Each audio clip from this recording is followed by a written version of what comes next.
Hi everybody, Dan Illman along with Matt Bernier. Welcome to Breeders' Cup Focus. Each week leading up to the Breeders' Cup, we'll profile a division or two. And in this episode of Breeders' Cup Focus, we're going to take a look at the Dirt Mile. Here's the preliminary odds set by Daily Racing Form national handicapper Mike Watchmaker. The list compiled by DRF analyst Mary Rampolini, and you can get all the latest each Friday in Friday's print edition of Daily Racing Form, and every day at drf.com/BC. You can get the latest updates on odds and comments for all of these horses. Matt, Catalina Cruiser has sort of emerged from nowhere as the favorite for this year's Breeders' Cup Dirt Mile, but he is a deserving favorite, a perfect 4-for-4 in his career, and it looks like he hasn't even gotten warmed up yet.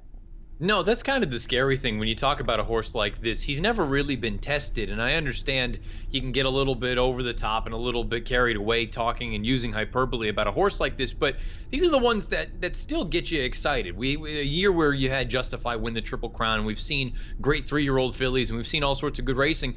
You still get excited when you see horses like Catalina Cruiser, who really, who knows what the ceiling is for him. We know what he's capable of already, but I think there's still a possibility that we haven't seen his best yet. Catalina Cruiser earned his spot in the Breeders' Cup Dirt Mile by virtue of this victory in the Grade 1 Pat O'Brien Stakes, a win and you're in. Now, the Pat O'Brien is at 7 furlongs, but don't worry about the mile. Catalina Cruiser has already won at a mile and a 16th, and here he is leaving in the wake of his brilliance last year's Breeders' Cup Dirt Mile winner, Battle of Midway in second, and Battle of Midway was coming off a long layoff.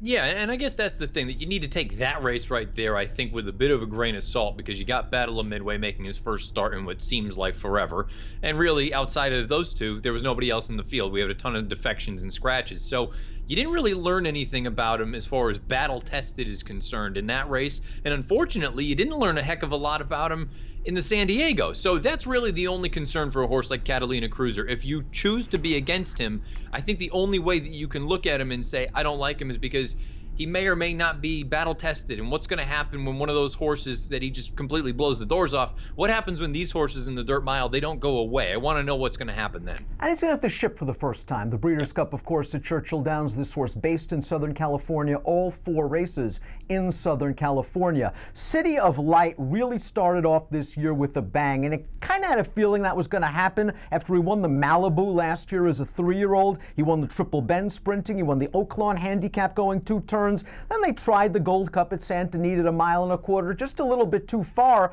We expected a good effort last time out from City of Light, turning back to 7 furlongs in a Breeders' Cup Challenge Series race at Saratoga, the Forgo.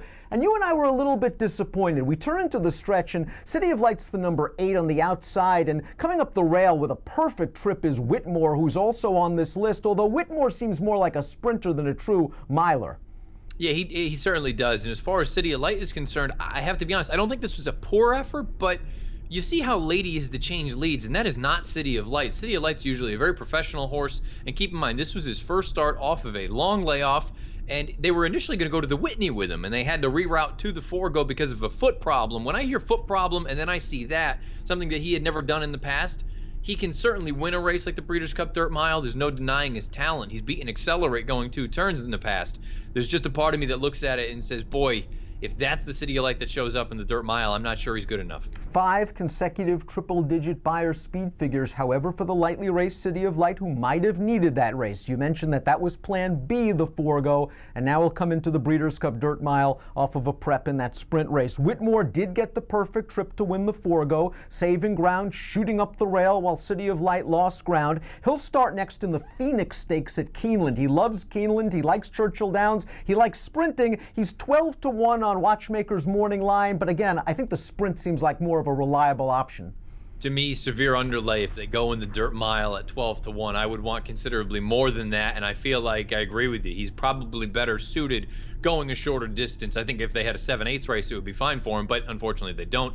He should probably, I think, should be running in the sprint, not the Dirt Mile. We saw Battle of Midway chase Catalina Cruiser in vain in the Pat O'Brien. He then came back and ran last week in a 1-turn mile at Belmont. A good prep for the Breeders' Cup, the Grade 2 Kelso Handicap. We turn to the stretch there, and we see him sort of struggling in the white blinkers, one paced, a little bit better in his second start off the layoff, but no match for pattern recognition Recognition, who just got a really easy trip on the lead. And I like the way that Pattern Recognition fended off the closers. Yeah, he dug in very gamely here. It is worth noting, Timeform US had that main track at Belmont Park color-coded red, meaning it was intensely speed-friendly. So that perhaps helped a horse like Pattern Recognition, possibly compromise Battle of Midway. My problem with Battle of Midway, perhaps this has been the plan all along, get 2 preps into him and have him peak at Churchill Downs.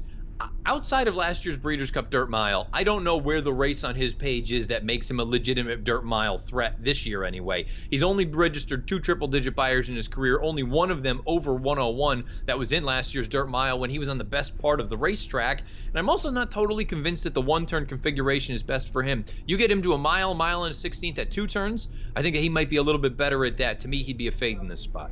As for Pattern Recognition, it seems like he has found his niche at this one-turn mile, but you mentioned all the things why maybe he's a little bit dressed up going into the Breeders' Cup, setting kind of an easy pace over a speed-favoring track. This is a horse who's finished second in half of his 10 lifetime starts, but I don't think it's because of a lack of a will to win. I just think in several of these allowance races, he happened to catch horses that ran great. Horses like Takaful or Coppertown or Coalfront or True Timber. Talented horses that just happened to wake up on the right side of the stall that day and freaked out.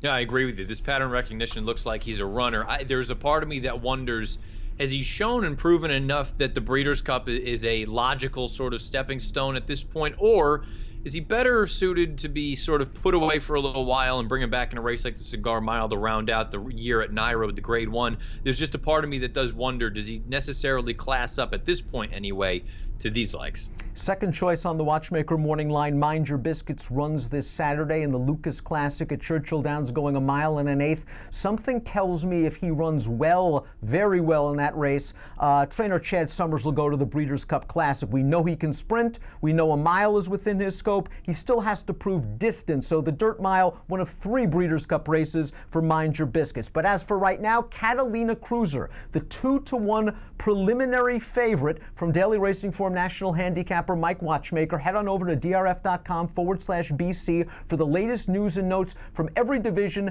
and Watchmaker odds.